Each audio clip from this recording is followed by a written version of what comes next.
دا نه ده پخواني خلک د دې کیسې دندې چې ته یې وګورئ د ګلستان او د قندهار میلې چې ته یې وګورئ د دلی او د بمبئی میلې چې ته یې وګورئ نن یې ژره پرېږده د مولوي صاحب د ده په لاس کې دی چې وده ته تحیات ورزده کوي وده ته اودس ورزده کوي وده ته غسل ورزده کوي وده ته دعای کنت ورزده کوي مولوي صاحب د یې کور خراب شو د ده په لاس کې دی چې اوس د ژره پرېښود د الله رسول فرمایي که چیرې چا مطلب سپین ږیری دی ځوان دی 50 کلن دی 40 کلن دی راولاړ سو نیکۍ یې شروع کړلې چې مطلب پاینده کې به زه فلمان نه ګورم زه به ډرامې نه ګورم زه به پلانۍ غلط کار نه کوم نو اوس د ښې خبرې شروع کړلې د الله رسول فرمایي وایي ستا پخوانۍ ګناوې نه دي هغه به الله رب العزت په دغه را روانو نیکۍ و تا ته در معاف کړي تا چې پخوا کمې ګناوې کولې اوس خو دې هغه پرېښولې اوس خو د نیکۍ شروع کړلې یو خو فرض لمونځ دی هغه به خامخا راګرځئ زکات یې به خامخا کوئ حج دی خامخا بیا کوئ روزي دی خامخا بیا راګرځي نه پخوا موږ بدنظري کوله پخوا موږ بل موږ شراب څښل خدا نخواسته نعوذ بالله موږ بل غلط کار کوئ نن هغه موږ پرېښوئ د الله رسول فرمایي دا ستا د را روان ژوند چې کومې نیکۍ دي هغه د تېر سوي ژوند ګناوې درته معافوي په هغه باندې ختمیږي او بیا که چیرې پیغمبر علیه السلام فرمایي که تا را روان تېر سوی ژوند هم په ګناو کې تېر سوی دی را روان هم په ګناو کې تېری د الله رسول فرمایي د را تېر سویو ګناو به هم الله رب العزت مؤاخذه در څخه وکړي تا به ونسي او د را روانو ګناو هم یعنې دا څومره لوی اپشن دی چې اوس پخوانۍ موږ ګناوې کړي دي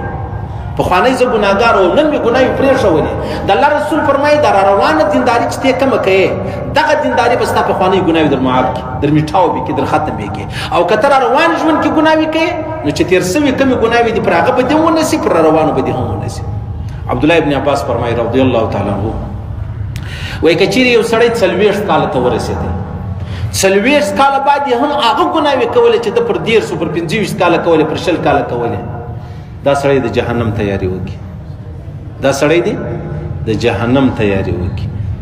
خاص کر 40 کاله د سړي په ژره کې سپین ویښتان پیدا کېږي ژره سپینه شي الله رسول فرمایي الله فرمایي چې کوم څوک پر ایمان او پر اسلام باندې خپله ژره سپینه شي یا سپینه کړي ماته شرم او حیا درېږي چې زه بیا د هغه سره حساب و کتاب کوم اوس یو سړی چې دی حضرت عمر فاروق رضی الله تعالی عنه یو ورځ د پیغمبر سره مبارک مجلس د پیغمبر سره ژړلي و ډېر چې رالی پوښتنه ځینې وکړه یا رسول الله ولې ژاړې پر چیشتې ژړلي دی ول الله راته وفرمایلی چې جبریل امین علیه السلام ورسره راغلی چې ستا د امت کم سپین ږیرې دي پر اسلام یې ږیره سپینه شوله ماته شرم او حیا درېږي زه د هغه سره حساب کوم کتاب کوم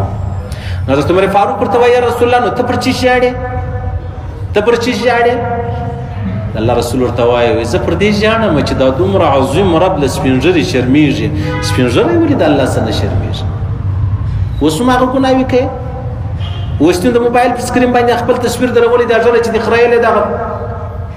په ملایانو کې بیا دا نه ده پخواني خلک د دې کیسې دندې چې ته یې وګورئ د ګلستان او د قندهار میلې چې ته یې وګورئ د دلی او د بمبئی میلې چې ته یې وګورئ نن یې ژره پرېږده د مولوي صاحب د ده په لاس کې دی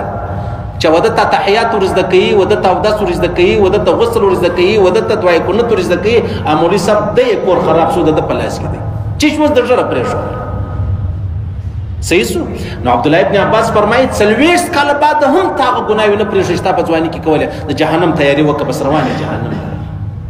نو د الله رسول فرمایي چې زه په دې ژاړم چې دا زما د امت سپین ږیري ولې د الله څخه نه شرمېږي موږ نه وینو پر دا باندې سپین ږیري څه چمونه کوي نیک یاره یو سپین ږیری سړی به مشر سړی به د یو پر لارې باندې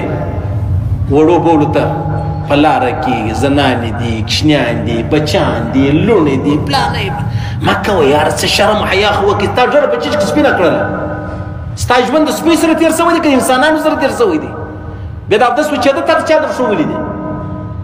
بس ځان یې په ظاهره دا کړي زه ډېر بزرګ یم بزرګ نه یې بېوقوفه یې بېوقوفه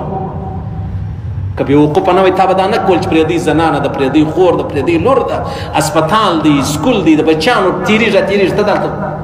زه تورې سره کم ووایم عقل ډېر ښه شی دی پروا نه لري که پرېږدي مردارې سي هلته به ورشې پرېمینځې عزت ډېر لوی شی دی د چا سره خور ورسره د چا سره لور ورسره د چا سره مور ورسره د چا سره کور والا ورسره ده او ته پر لارې ولاړې بیا خو ټیک دی منم څوک به د شوګر بیماري لري څوک به د ګردو بیماري لري ورسه بیا یو کونج خو پیدا کړه یاره یو کونج پیدا کړ یو موټر سر لاندې وزړه ته څه مخ دې خواته کړی دي زه خو والله کله کله مسجد مخ ته څوک نه او قبله هم د ظالمه مسجد هم دی روډ هم دی ښځې تېرېږي ډېره بده خبره سپین ږیرو لږ سر به خلاصوئ سیده په سپین ږیرو باندې سره خطا باسو چې زه عاجز صاحب یم نو بس ډېر زما خیال ساتي خیال میال نشته خیال به ته ساتې ستا هغه به ساتو که نه استي د لاسه موږ ته راپېښې هر وخت دوه کسان به وباسو 15 به وباسو 10 به وباسو یا به 10 شمار کو نیمه به وباسو د سپین ږیرو د وجې پروا نه لري نو د الله رسول فرمایي وایي که چیرې سړي را روان ژوند برابر کوي تېر ژوند چې ستا په ګناهو کې تېر سوی دی هغه معاف دی او که چیرې یو سړي را روان ژوند خراب کوي د تېر سوي ژوند ګناهو به هم الله راواخلي او د را روان ژوند به هم راواخلي پر هغه به په کړ راسي مؤاخذه به وسي ګرفتار به سي ګیر به سي وبنیول سي او د هغه سزا چې د هغه به ورکول کېږي صحیح سو موږ په خبرو ګوره موبایل په علم دومره عام کوي ولکه خلک یا ملا ته ضرورت لري یا مفتي ته ضرورت لري یا تبلیغي ته ضرورت لري هېڅ شي ته نه لري بس موبایل رالی لیکن تر ټولو مهم شی چې د هغه عمل دی عزیزان که سړی پر ایمان دی اسلام دی عمل یې وکړي دا کامیابه دی په علم که سړی کامیابه کېدلی نو شیطان تر ګرد جهان لوی عالم مولانا عبدالحق صاحب فرمایي شیطان 1,00,000 کاله خالي په اسمانو کې عبادت وکړي د فرشتو ملګری و 1,00,000 کاله عبادت وکړي صحیح سو نو بیا اخر پای چی سو اخر پای بیا تکبر سو بیا لوی سو ولزو ګوره تو ګوره آدم علیه السلام ته وایي ولزو ګوره تو ګوره زه عالم یم زه فلانی یم زه له اوره پیدا سوی ته د خاورې پیدا سوی لاړې د ابد الاباد دپاره جهنم ځی سو د ابد الاباد دپاره الله دې موږ ټوله وساتي